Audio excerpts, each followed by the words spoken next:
নমস্কার, শুরু করছি দ্য বেঙ্গল ভয়েস। আজ আপনাদের সঙ্গে রয়েছে আমি শর্মিষ্ঠা। যখন আমাদের পায়ের নিচের মাটি বা ভূপৃষ্ঠ হঠাৎ করে কেঁপে ওঠে তখন তাকে আমরা ভূমিকম্প বলি। এটা আমরা ক্লাস 4 বা 5 থেকে সবাই জানি, কিন্তু কেন হয়? পৃথিবীর ভিতরে বিশাল বিশাল পাথরের টুকরো প্লেট একে অপরের সঙ্গে ধাক্কা খেলে বা সরে গেলে এই কম্পন তৈরি হয়। আগ্নেয়গিরির অগ্নুৎপাতও কিন্তু এর কারণ হতে পারে। ভূমিকম্পের প্রধান কারণ মূলত একটি, যা হলো টেকটনিক প্লেটের নড়াচড়া এবং সংঘর্ষ, ভূত্বকের ফাটল বা স্তরচ্যুতি। কিন্তু এর সাথে সম্পর্কিত বা কারণগুলো রয়েছে, যেমন ধরুন অগ্নুৎপাত, ভূমিধস, হিমবাহের প্রভাব আমরা প্রত্যেকেই জানি। ভূগর্ভস্থ চাপ, তাপ বিকিরণ, মনুষ্যসৃষ্ট কারণও রয়েছে, যেমন খনি বিস্ফোরণ থেকে পারমাণবিক পরীক্ষা। তবে টেকটনিক কারণটি সবচেয়ে বেশি শক্তিশালী সাধারণত। তবে প্রধান যে কারণগুলো হচ্ছে এই টেকটনিক প্লেট সরে যাওয়া বা সরণ। পৃথিবীর ভূত্বক বিশাল কতগুলি প্লেটে বিভক্ত, আর এই প্লেটগুলো একে অপরের সঙ্গে যখন ধাক্কা খায় বা সরে যায় প্রচুর শক্তি নির্গত হয়, যা ভূমিকম্পের সৃষ্টি করে। যেমন ধরুন ভারত ইউরেশিয়া প্লেটের সংঘর্ষ। এবার আগ্নেয়গিরি অগ্নুৎপাতের সময়তেও ভূগর্ভস্থ চাপ এবং লাভা প্রবাহের কারণেও কিন্তু কম্পন হতে পারে, নামতে পারে ভূমিধস। বড়সড় ভূমিধস বা শিলাধসের ফলে ভূপৃষ্ঠে কম্পন সৃষ্টি হয়। হিমবাহের প্রভাব একটা বড় কারণ হতে পারে, আর বিশেষ করে হিমবাহের বিশাল ভর স্থানান্তর হলে বা ভেঙে পড়লে একটা কম্পন হতে পারে তাপ বিকিরণের কারণেও। ভূত্বকের সংকোচন বা ফাটল থেকে তাপ বিকিরণ ভূমিকম্প তৈরি করতে পারে। আর মনুষ্যসৃষ্ট কারণের কথা শুরুতেই বলছিলাম, যেখানে ধরুন আপনি খনির গভীরে বিস্ফোরণ করলেন, পারমাণবিক পরীক্ষা হতে পারে, ভূগর্ভে পারমাণবিক পরীক্ষা নিরীক্ষা চলছে বিভিন্ন জায়গায়। সংক্ষেপে ভূমিকম্পের এই মূল চালিকা শক্তি হলো টেকটনিক প্লেটের নড়াচড়া, তবে অন্যান্য প্রাকৃতিক বিপর্যয়, অন্যান্য কারণে এটা ঘটতে পারে। আপনারা জানেন যে ভূমিকম্প প্রবণ একাধিক অঞ্চল আছে, মানে জোন 5 5টা ভাগে ভাগ। অতি উচ্চ, যেটা খুব ঝুঁকিপূর্ণ, যেমন কাশ্মীর, পশ্চিম মধ্য হিমালয়, উত্তর এবং মধ্য বিহার, উত্তর পূর্ব ভারত, কাছের রান আমরা জানি, এবং আন্দামান নিকোবর দ্বীপপুঞ্জ। সঙ্গে আসছে কলকাতার ভৌগোলিক অবস্থান এবং পুরনো পরিকাঠামোর কারণেও কিন্তু সেখানে কখনো কখনো মাঝারি ভূমিকম্পের বড় ক্ষতির একটা আশঙ্কা রয়েছে বলে মনে করছেন বিশেষজ্ঞরা। কিন্তু কতক্ষণ স্থায়ী হয় এটাও আমরা কম বেশি প্রত্যেকে জানি, আর তাতেই হয় গভীর বিপদ। এই কম্পন খুব অল্প সময়ের জন্য স্থায়ী হয়, কিন্তু বেশ কয়েক সেকেন্ড থেকে কয়েক মিনিট পর্যন্ত হতে পারে, আর এর প্রভাব মারাত্মক হয়। প্রশান্ত মহাসাগরীয় অঞ্চল বা পৃথিবীর সবচেয়ে সিসমিক অঞ্চল, এটাই অন্তত ভূতত্ত্ববিদরা বলছেন। টেকটনিক প্লেটের এই সংঘর্ষের ফলে হিমালয় অঞ্চলে বড় ধরনের ভূমিকম্পের একটা সম্ভাবনা থাকে, এমনকি 8 মাত্রা কিংবা তারও বেশি মাত্রা ভূমিকম্প হতে পারে, বা আমরা অনেক সময় সেটা দেখেওছি। দেখুন, ভারতে বেশ কয়েকটি বড় বড় ভূমিকম্প কিন্তু ছাপ ফেলেছে। ভারতে বেশ কিছু বড় বড় ভূমিকম্প, যার মধ্যে বিশেষ করে যদি বলি উত্তর পূর্ব ভারত, হিমালয়ের অঞ্চল, গুজরাটে কচ্ছ, আন্দামান নিকোবর দ্বীপপুঞ্জ ভূমিকম্প প্রবণ এলাকা, যেখানে ভূমিকম্পের ঝুঁকি সবচেয়ে বেশি বলছেন বিশেষজ্ঞরা। 2001 সালের ভুজ ভূমিকম্পের কথা নিশ্চয়ই মনে পড়ছে, এবং সেখানে রিসেন্ট কালে বা একদম সাম্প্রতিক ঘন ঘন হওয়া ভূমিকম্পগুলো, যেমন একদম হাল ফিলে ভুলে যাইনি আমরা কেউ কয়েক মাস আগে, অর্থাৎ চলতি বছরে 2025-এ মায়ানমারের ভূমিকম্প, যা ভারতে অনুভূত হয়েছিল এবং বেশ কিছু ক্ষয়ক্ষতি হয়েছে।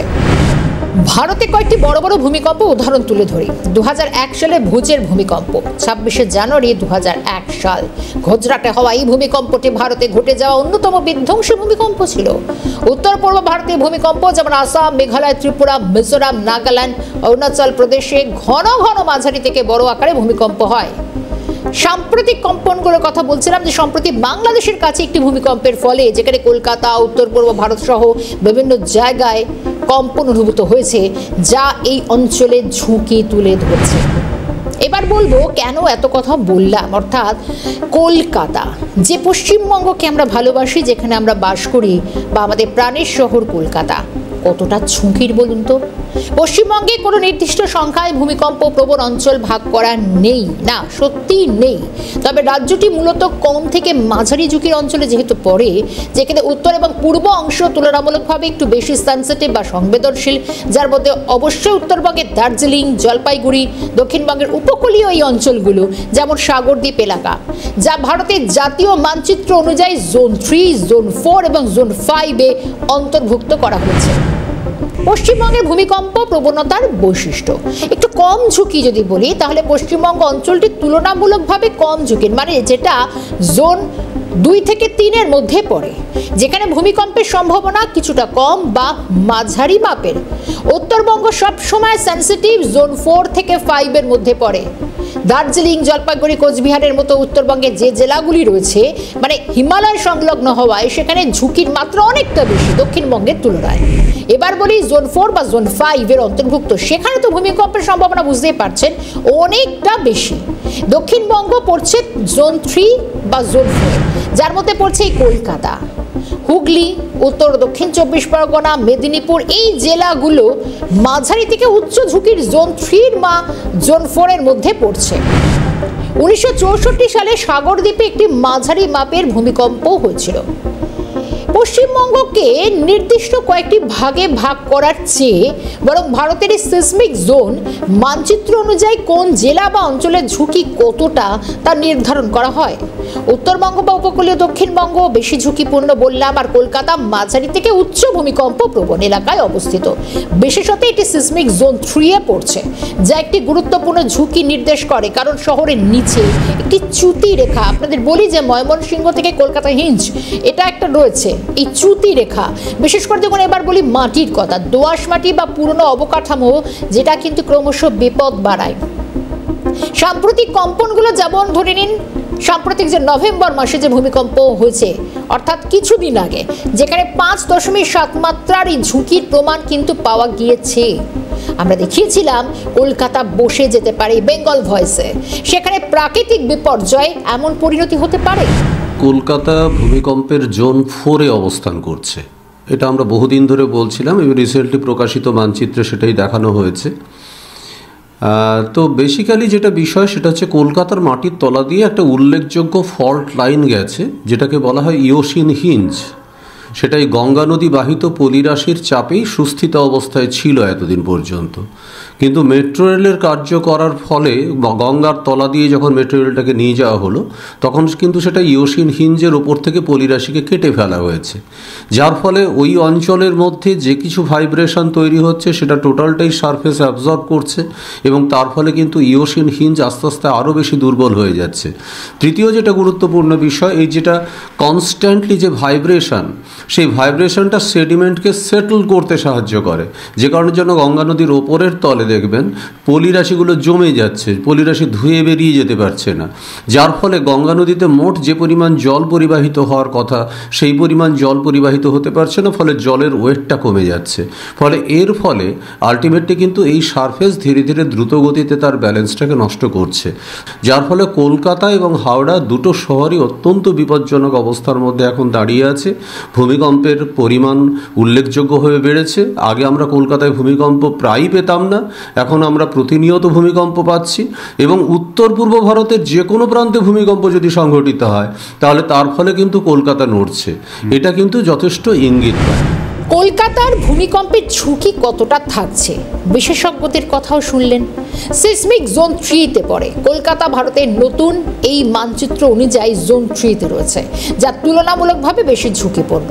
শহরের ভূগর্ভে প্রায় 4.5 কিলোমিটার নিচে ময়মনসিংহ কলকাতা হিঞ্জ নামে যে সক্রিয় চ্যুতি রেখার কথা বলছিলাম, এটা একটা ভূমিকম্পের উৎস হয় বা হতে পারে।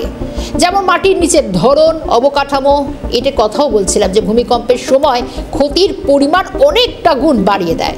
বিশেষ করে ধরুন এই কলকাতার মধ্যে যদি ভূমিকম্প নিয়ে আলোচনা করতে হয় তাহলে এই Park Street, Salt Lake, New Town, Dum Dum, নাগের বাজারের মতো এই যে ঘনবসতিপূর্ণ এলাকাগুলি রয়েছে, এখানে কিন্তু সত্যি বহুতল আছে, এবং যা অনেক সময় বড় বা মাঝারি মাপের ভূমিকম্প হলে বিপদ কিন্তু অনেক গুণ বেড়ে যেতে পারে। নভেম্বরের মাঝামাঝি সময় কলকাতায় যে 5.7 মাত্রার ভূমিকম্প অনুভূত হয়েছিল, যাই ঝুঁকির বাস্তব উদাহরণ, যা হয়তো ঘরে বসে আপনারা সবাই টের পেয়েছেন। এর অবস্থান, ভূপ্রাকৃতিক বৈশিষ্ট্য অনুযায়ী এটি একটি ভূমিকম্প প্রবণ শহর। বিশেষজ্ঞরা বলছেন যেখানে বড় ধরনের একটা কম্পনের ঝুঁকি রয়েই যাচ্ছে। তাই সতর্কতা এবং উপযুক্ত নির্মাণ বিধি, অবশ্যই নির্মাণ বিধি মেনে চলা অত্যন্ত জরুরি, কারণ শহরে একের পর এক বহুতল নির্মাণ হচ্ছে। সেই বহুতল নির্মাণে অনেক সময় শহর কলকাতা প্রভূত ক্ষতি হতে পারে, বিপদ ওত পেতে থাকছে। অর্থাৎ সেই মনুষ্য সৃষ্ট কারণ যেন আরো ঝুঁকি বাড়াচ্ছে, তাই সতর্ক কতটা হওয়া এখন থেকেই প্রয়োজন। কলকাতা শহরে বহু মল তৈরি হচ্ছে, বহু মাল্টি স্টোরেড বিল্ডিং তৈরি হচ্ছে, সেগুলোর জন্য প্রচুর পরিমাণে জল তুলে নেওয়া হচ্ছে। এই জল তুলে নেওয়ার ফলে সারফেস কিন্তু আরও দুর্বল হয়ে যাচ্ছে। ফলে প্রথমত এই জায়গাগুলোকে বন্ধ করতে হবে। দ্বিতীয়ত যেটা গুরুত্বপূর্ণ বিষয়, সেটা হচ্ছে মাটির তলা থেকে যেখানে যেখানে সেডিমেন্ট ধুয়ে বেরিয়ে যাচ্ছে সেই জায়গাটাকে আমাদেরকে প্রোটেকশন দিতে হবে, যাতে মাটির তলা থেকে সেডিমেন্ট ধুয়ে বেরিয়ে যেতে না পারে। তৃতীয়ত ঋতুভিত্তিক গ্রাউন্ড ওয়াটারের এই যে উচ্চতাগত হ্রাস বৃদ্ধি, এইটা যত বেশি বাড়বে তত বেশি কিন্তু কলকাতার মাটির তলা ফোপলা হতে শুরু করবে। সেই জায়গাটা আমাদেরকে নিয়ন্ত্রণ করতে হবে এবং আমাদেরকে গ্রাউন্ড ওয়াটারের উত্তোলন একেবারে 100% বন্ধ করে দিতে হবে। সেটা করতে না পারলে কিন্তু কলকাতা শহরকে আমরা বেশি দিন বাঁচিয়ে রাখতে পারবো না। কিছুদিন আগেও সকাল সকাল কলকাতায় ভূমিকম্প, রাজ্যের বিভিন্ন প্রান্তে টের পাওয়া গেল সেই কম্পন। রিক্টার স্কেলে মাত্রা ছাড়িয়েছিল কখনো 5.5 বা কখনো 5.7 মাত্রার। উৎস বাংলাদেশ। জিওলজিক্যাল সার্ভে জানিয়েছে যে রিক্টার স্কেলে কম্পনের মাত্রা 5.5। বাংলাদেশের নরসিংদী থেকে 14 কিলোমিটার পশ্চিম দক্ষিণ পশ্চিমে মাটি থেকে 10 কিলোমিটার গভীরে এই ভূমিকম্পের উৎসস্থল। আচমকা কেঁপে উঠল শহরের মাটি। কম্পন অনুভূত হয়েছে কোচবিহার থেকে কাকদ্বীপ, সর্বত্র। বাংলাদেশ এবং পশ্চিমবঙ্গের একাধিক এলাকায় ভূমিকম্প টের পাওয়া গিয়েছে। আপনি আমরা প্রত্যেকেই সেই সময় ভূমিকম্প হয়তো অনুভব করেছে। মুর্শিদাবাদও অনুভূত হয়েছে মৃদু কম্পন। সকাল 10:10 যে সময় সাধারণ মানুষ ছুট একেবারে অফিসমুখী, কেউ বা নানা রকম তাদের দৈনন্দিন কাজে ব্যস্ত, সেই সময় কয়েক সেকেন্ডের মধ্যে ভূমিকম্প অনুভূত হয়েছে। ঘরের মধ্যে পাখা, চেয়ার, টেবিল দুলতে দেখা গিয়েছে। দেওয়ালে টাঙানো ছবি দুলে উঠেছে কোথাও কোথাও। কলকাতা সহ রাজ্যে যেহেতু শীতের আমেজ রয়েছে, অধিকাংশ বাড়িতে সিলিং ফ্যান বন্ধ, তাই ফলে কম্পন অনেকটাই ভালোভাবে বুঝতে পেরেছেন শহরবাসী। আতঙ্কে অনেকে বাড়ি থেকে রাস্তায় বেরিয়ে আসেন। বাংলাদেশে যদিও প্রভূত ক্ষয়ক্ষতি হয়েছে, পশ্চিমবঙ্গের একাধিক এলাকায় এই ভূমিকম্প টের পাওয়া গিয়েছে। ভূমিকম্প নিয়ে হয়েছে একাধিক আলোচনা। হয় না এর কোনো প্রেডিকশন বা পূর্বাভাস, কিন্তু কিছু প্রাকৃতিক এবং মনুষ্যসৃষ্ট কারণে বাসযোগ্য ভূমি হয়ে উঠছে বিপদময়। কলকাতা তার বাইরে নয়। তবে সত্যিই যদি কলকাতা এরকমই বড় মাত্রার কোনো ভূমিকম্পের মুখে পড়ে, সেদিন কি হবে ভাবলে তো শিউরে উঠতে হয়। তাই বিশেষজ্ঞদের পরামর্শ অনুযায়ী এখন থেকেই সতর্ক হওয়া প্রয়োজন আমাদের সবার। তবে আমরা এবং আমাদের প্রিয় শহর কলকাতা থাকবে সুরক্ষিত। আজ এখানেই শেষ করছি বেঙ্গল ভয়েস। সঙ্গে থাকবেন ক্যালকাটা নিউজ।